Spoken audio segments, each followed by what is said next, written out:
Halo Sobat Pintar, jumpa lagi dengan saya Kevin. Di video kali ini kita akan bahas tentang peluang. Peluang merupakan cabang ilmu matematika yang kita gunakan untuk mempelajari tentang seberapa besar kemungkinan suatu peristiwa itu terjadi.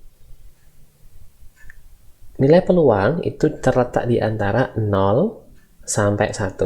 Biasa disimbolkan dengan P. Jadi 0 itu artinya kejadian atau peristiwa itu tidak mungkin atau mustahil. Biasa kita sebut dengan mustahil terjadi. 1 itu menandakan peristiwa itu pasti terjadi.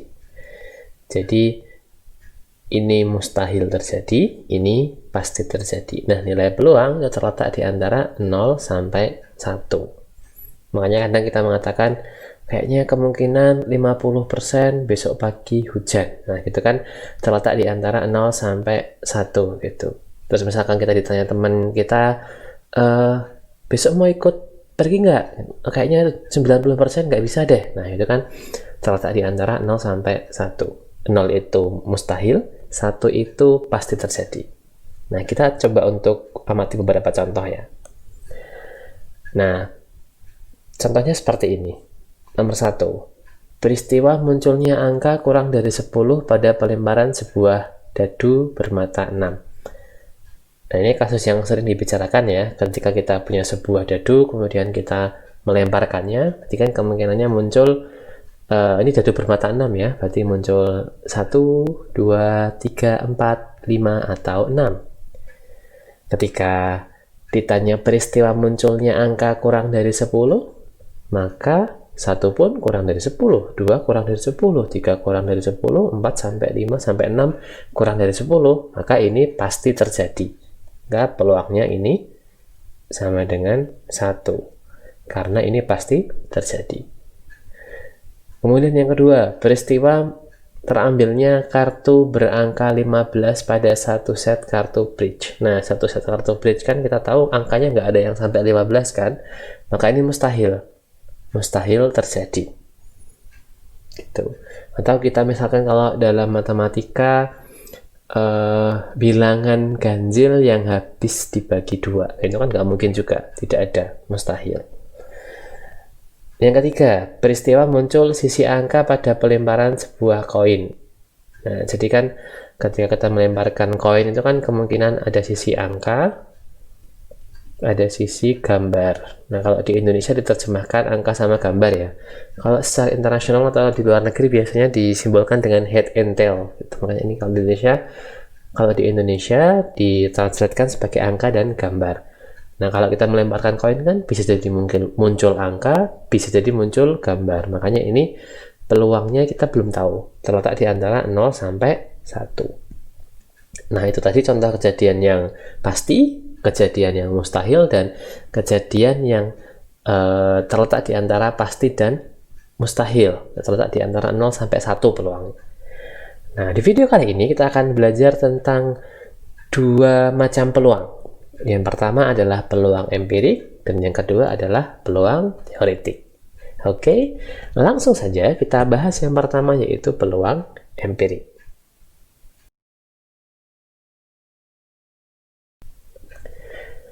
Oke, yang pertama adalah peluang empirik.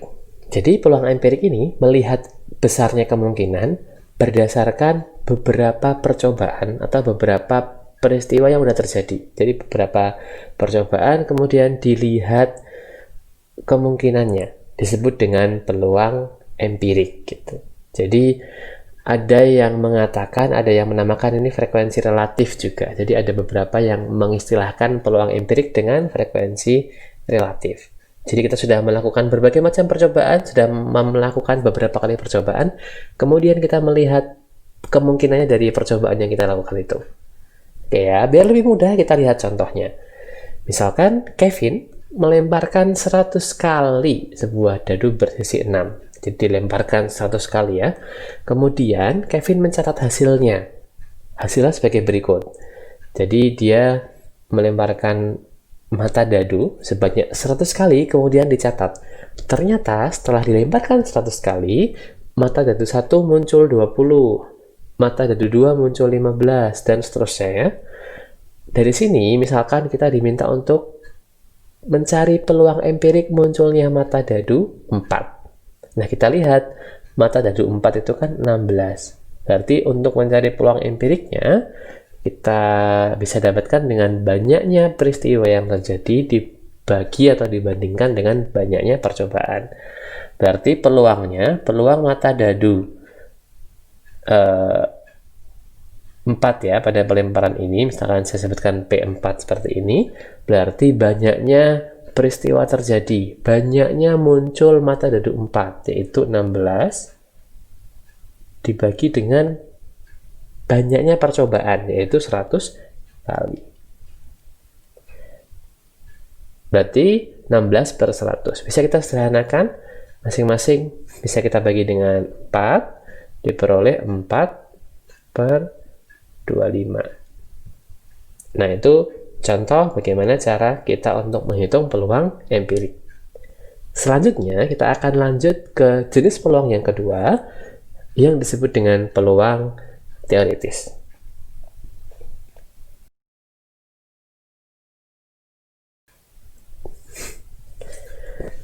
Oke, yang kedua adalah peluang teoritis atau peluang teoretik. Kalau tadi peluang empirik itu melihat kemungkinan berdasarkan percobaan yang sudah dilakukan, peluang teoritik berbeda. Jadi peluang teoritik itu melihat kejadian yang akan dilakukan. Ada beberapa istilah yang akan nanti kita gunakan di peluang teoritik. Yang pertama adalah ruang sampel. Jadi ruang sampel itu merupakan kumpulan seluruh kejadian yang mungkin muncul atau seluruh peristiwa yang mungkin muncul. Kemudian titik sampel itu anggota ruang sampel dan kejadian itu anggota titik sampel yang dimaksudkan. Oke ya, kita coba bahas satu persatu. Contoh, misalkan kita melemparkan satu buah dadu bermata 6. Nah, berarti kan kalau kita melemparkan dadu tadi seperti yang dilakukan Kevin tadi, berarti kan peluangnya kalau nggak muncul mata dadu 1 atau 2 atau 3 atau 4 atau 5 atau 6. Nah, kesemuanya ini disebut dengan ruang sampel. Oke, ini ruang sampel. Kemudian masing-masing ini ada 1, 2, 3, 4, 5 itu dinamakan titik sampel. Jadi ini merupakan ruang sampel, masing-masing ini dinamakan titik sampel. Terus yang dimaksud dengan peristiwa atau kejadian itu, nah peristiwa berarti yang dimaksudkan, misalkan peristiwa munculnya angka genap pada pelemparan satu buah dadu. Nah berarti kalau angka genap, peristiwanya hanya kemungkinan muncul 2, muncul 4, muncul 6. Nah ini peristiwa, lebih spesifik apa yang kita inginkan lihat kemungkinannya gitu. Jadi tidak semuanya. Kalau ruang sampel kan kemungkinan semuanya. Kalau peristiwa itu bagian dari ruang sampel yang kita ingin melihat besarnya kemungkinan. Gitu ya, bisa membedakan antara ruang sampel dan kejadian atau peristiwa ya. Ini ruang sampel, ini peristiwa atau kejadian yang kita ingin lihat besar kemungkinannya. Nah, di sini akan saya berikan beberapa contoh ruang sampel dari percobaan-percobaan yang sering muncul di beberapa kasus. Yang pertama, ruang sampel satu buah koin yang dilambungkan. Nah ini tadi ya, jadi angka sama gambar. Terus selanjutnya ruang sampel dua buah koin bermata angka dan gambar. Nah ini diasumsikan koin 1 dan koin 2 ini merupakan dua koin yang berbeda ya. Nah berarti kemungkinan muncul adalah yang pertama koin 1 angka, koin kedua angka, maka muncul dua-duanya angka. Kemungkinan yang kedua, koin 1 gambar, koin 2 angka, maka gambar angka. Kemudian koin 1 angka, koin 2 gambar, angka gambar yang ini. Kemudian dua-duanya gambar. Berarti ada 4 kemungkinan. Nah, ini cara menyajikan atau cara menyusun ruang sampel ini dinamakan dengan cara tabel. Salah satu cara yang kita bisa gunakan untuk memudahkan menyusun ruang sampel dari berbagai percobaan yang kita lakukan. Oke ya, kita coba lihat contoh ruang sampel yang lain. Oke, ini ada contoh ruang sampel dadu bermata 6 dan koin yang dilambungkan bersama. Nah, ini contohnya, kalau koin kan berarti kemungkinan dia angka atau gambar. Dadu berarti 1, 2, 3, 4, 5, 6. Nah, bisa jadi koinnya angka, dadunya 1, berarti A1 di sini. Koinnya angka, dadunya 2, dan seterusnya. Terus kalau misalkan kita diminta untuk mencari kejadian. Nah, kejadian munculnya gambar pada pelemparan ini. Gitu. Berarti kan munculnya gambar berarti semua ini. Berarti bisa jadi gambar dadunya 1. Terus gambar dadunya 2. Gambar dadunya 3. Gambar dadunya 4. Gambar dadunya 5. Yang terakhir gambar dadunya muncul angka 6. Berarti ini contoh kejadian munculnya gambar pada pelemparan 1 dadu dan 1 koin. Ada 6 kejadian dari 12 kemungkinan yang ada atau 12 anggota ruang sampel yang ada. Oke. Contoh yang selanjutnya, ini ruang sampel kita melemparkan 2 buah dadu bermata 6. Yang kita anggap dadunya tidak sama ya. Jadi 21 dan 12 ini itu kita anggap merupakan kejadian atau peristiwa yang berbeda.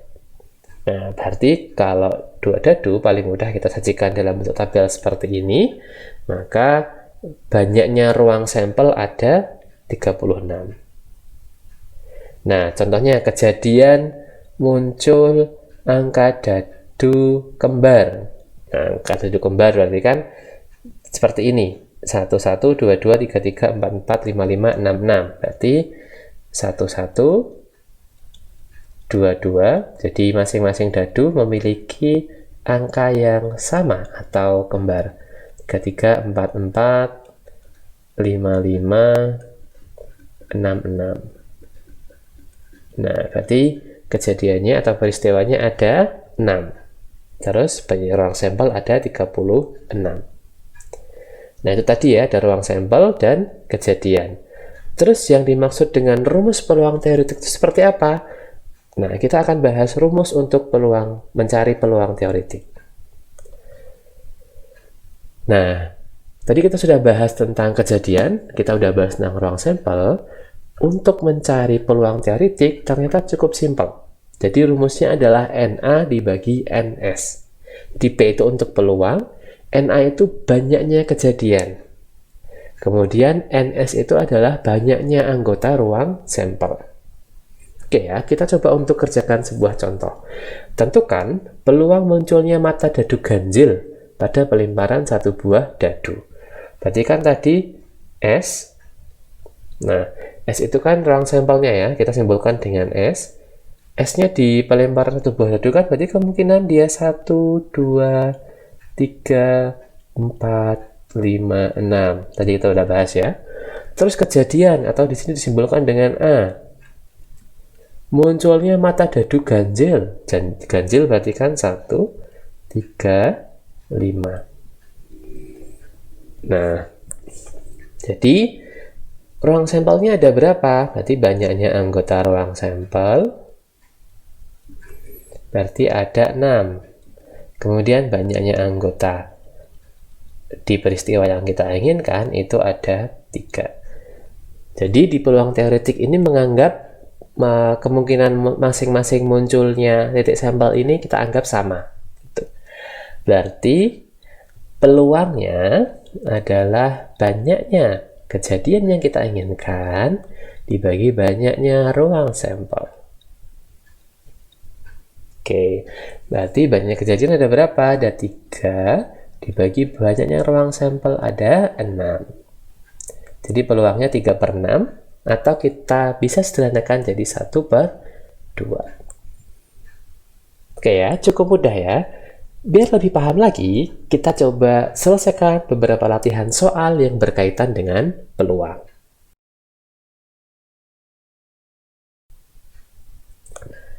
Oke, latihan soal yang pertama. Dalam sebuah kantong terdapat 8 bola yang diberi nomor 1 sampai dengan 8. Jadi kita punya sebuah kantong. Nah, di kantong tersebut terdapat bola bernomor 1, 2, 3, 4, 5, 6, 7, 8. Nah, akan kita ambil sebuah bola secara acak. Jadi, ini seperti undian-undian itu ya, kita ambil bola-bola dari kantong ini acak. Tentukan peluang terambilnya bola bernomor lebih dari 6. Nah, tadi kalau kita ingin mencari peluang teoretik, kita harus cari dulu ruang sampel dari percobaan ini apa. Ruang sampel tadi kan semua kemungkinan peristiwa yang muncul. Nah, kita simbolkan dengan S. Kalau di sini kan berarti kemungkinan bisa jadi kita ambil dari kantong ini muncul bola bernomor 1, atau bola bernomor 5, atau bola bernomor 7 gitu. Nah, semua kemungkinan berarti kan angka pada bolanya bisa 1, 2, 3, 4, 5, 6, 7, atau 8. Kan kalau kita ambil acak semuanya mungkin ya, mungkin muncul gitu. Maka banyaknya anggota ruang sampel ada 8. Oke, selanjutnya kita ingin cari banyaknya peristiwa atau kejadian yang kita inginkan. Misalkan kita simbolkan dengan A. Bernomor lebih dari 6. Berarti apa aja ya? Berarti kan kejadian ini berhasil ketika dapat bola lebih dari 6. Berarti kan 7, nomor 7, dan bola nomor 8. Berarti 7, 8. Nah, banyaknya kejadian atau peristiwa ada 2. Sekarang kita tinggal cari peluangnya. Peluangnya berarti NA dibagi dengan NS. Oh, ini NA ya. Maaf ya, ini NA. NA dibagi dengan NS berarti 2 dibagi dengan 8. Bisa kita sederhanakan 1 dibagi dengan 4.